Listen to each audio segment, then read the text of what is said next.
There's public databases available that will tell you how much of a loan that particular company received,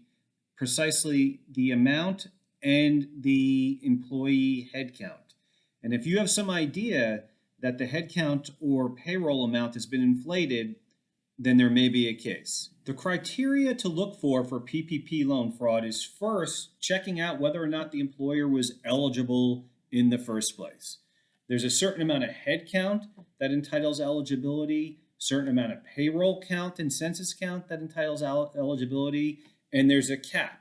So some of these companies, for example, if the cap was $20 million,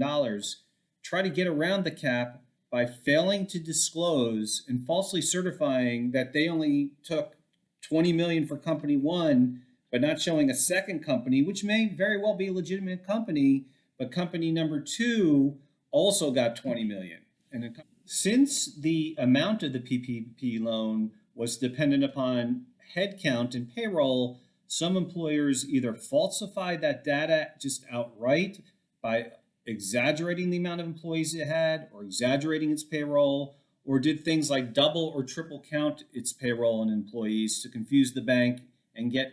a multiple of the monies it may have been entitled to under the program. Another PPP loan fraud scheme we've commonly seen is when businesses are actually functionally out of business with no intention whatsoever to return, them obtaining PPP loans based upon their prior year's headcount and economics, when in fact they weren't entitled to it because they weren't at that point in business anymore. There's hundreds of different schemes employers can use to raid the PPP loan money. And that's why it's best to speak with an expert or somebody who focuses their practice on PPP loan fraud to see if your suspicions are actionable under the law.